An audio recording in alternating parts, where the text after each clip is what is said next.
Hi guys! Welcome back again sa ating vlog. So ngayon guys, ang ating for today's video, magluluto tayo ng kakaibang luto naman ng pusit. Meron nga pala akong inihanda diyang 2 bell pepper, 2 sibuyas, at isang buong bawang. Ayan guys, yung ating pusit, tinanggal ko na rin yung kanyang ulo. Ayan, hiniwa-hiwaan ko na nga pala yan. Meron na ako diyang sibuyas, yan yung kaninang sibuyas na 2 buo. At yan yung 2 buong bell pepper. At maglalagay na rin ako diyan ng butter. Ayan, yan po yung ating ipapanggisa. Meron din ako diyang bawang, yan yung isang buo kaninang bawang. And ketchup. Tapos, maglalagay rin tayo ng oyster sauce. Maglalagay din tayo diyan ng konting chili sauce para may kaunting anghang. Habang ako nga pala nag-prepare no, nagpakulo nga pala ako diyan ng tubig. At ibubuhos natin diyan yung ating ulo ng pusit. So guys, papakuluan lang natin siya diyan ng siguro mga 30 seconds lang. Kasi kapag po pinatagal ang pagluluto ng pusit, sabi ng karamihan, yun daw po ay lalong makunat.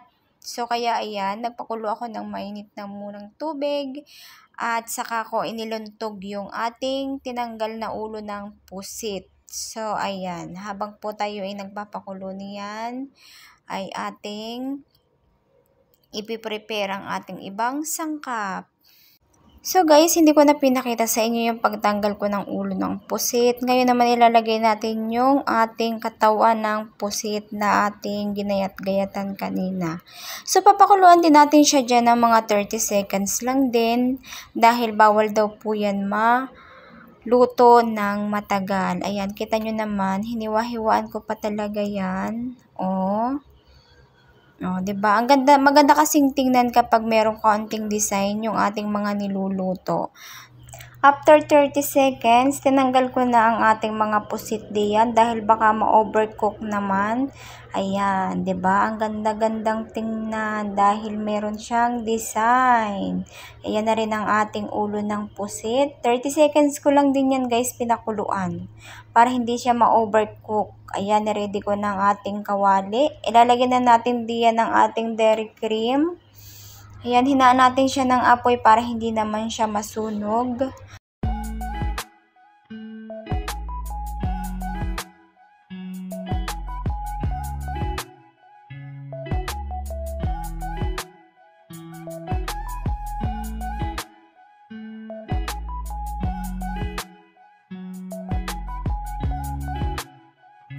After nga pala matunaw yung ating dairy cream, ilalagay ko na diyan ang ating bawang.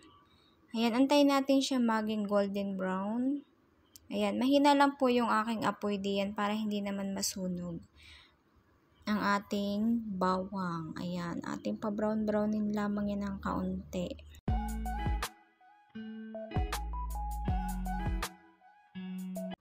Ayan, medyo okay na siya. Ilalagay na natin yung ating sibuyas. O, yan. Habang nilalagay po natin yan, ang bango-bango.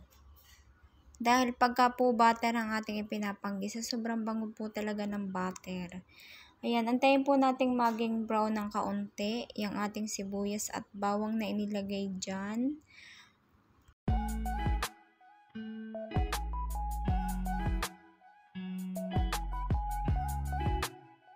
Ngayon naman, ilalagay na natin ang ating kaunting ketchup na pangpapula.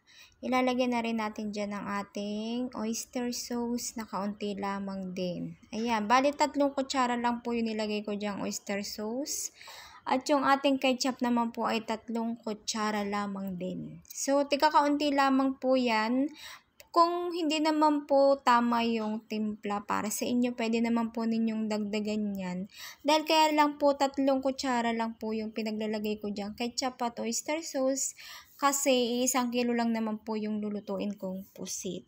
Ayan, kita nyo naman maganda na yung pagkakamix natin ng ating ketchup at oyster sauce. At ngayon naman mag-a-add tayo diyan ng asukal. 2 kutsarang asukal nga pala yung nilagay ko diyan para may kaunting tamis. na tamis-anghang. Parang ganun ang pagkakaluto ng ating pusit. Na kung tawagin parang ano bang tawag doon, basta tamis-anghang siya. Na more on may hindi naman tamis na tamis, parang more pa rin yung alat niya. Ayan, ilalagay ko na rin nga pala dyan yung ating isang kutsaritang chili sauce. Kasi konti lang po yung nilagay kong chili sauce dahil hindi po mahilig sa chili yung aking boss na babae. Ayan, nag-add na rin tayo dyan ng paminta. Maglalagay na rin ako dyan ng betchin. Kaunti lamang din po ang aking inilagay na betchin. Then, haluin po natin siya ng haluin. Mga ilang minuto lang din po ang ating halo-halo diyan. Ayan, haluin na natin ng haluin. Yung parang yung sa palagay nyo, mix na yung ating mga ingredients na nilagay.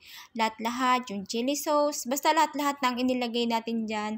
Kung sa tingin nyo po ay medyo ayos na yung pagkakamix na yan, ay ating ilalagyan natin yung ating bell pepper. Ayan, medyo hinuli ko nga pala dyan yung ating bell pepper para hindi po siya masyadong ma-overcook. Maganda po kasi yung medyo hindi siya pag malabog na labog yung pagkakagaw natin ng bell pepper. So hindi ko nga pala napakita kanina yung sangkap na isa na ilalagay ko nga pala diyan yung ating kaunting pampalapot na ayan, cornstarch. Ayan po, nilagyan ko siya ng cornstarch na kaunti para medyo malapot-lapot naman yung ating sauce. Ayan, haluin po natin siya hanggang siya ay ma-mix ng maayos. After nyan, halo ako dyan ng halo. Siyempre, ayan po yung aking lalasahan. At kung meron man akong kaunting nalasahan na hindi tama, ay pwede po natin yung lagyan ng kaunting dagdag. Yan, kita nyo naman, lalasahan ko na yan dahil titikman ko na nga po para alam ko kung ano yung kulang. Yan. After nyan, at kulong-kulo na, maya-maya po ay pwede na nating ilagay yung ating in-steam na pusit. Ayan. Halo-halo muna tayo dyan ng kaunti. Ayan, ang ganda. Ayan, unahin nga pala natin dyan yung ulo ng pusit. Ayan, konting kulo lang din po yan. Huwag na din nating pakukuluan ng matagal. Kasi yung ating sauce po diyan ay luto naman na. Ayan, luto naman na yung ating sauce dyan. So, ayan. Kaya kaunting halo-halo lang din yan. Dahil yung pusit po ay ating niluto na rin kanina.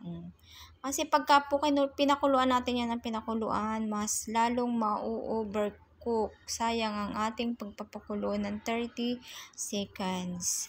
Ayan. Alam nyo guys, ang masarap diyan na ulam, kanin, ay yung medyo tutong. Ayan, sobrang sarap. Manamis-namis siya ng konti, tapos merong anghang. Konti lang talaga yung nilagay kong anghang, pero kung kami-kami lang din naman po yung kakain niyan na mahihilig sa maanghang, dadamihan ko ng sili. Kasi mas masarap po dyan talaga yung maanghang.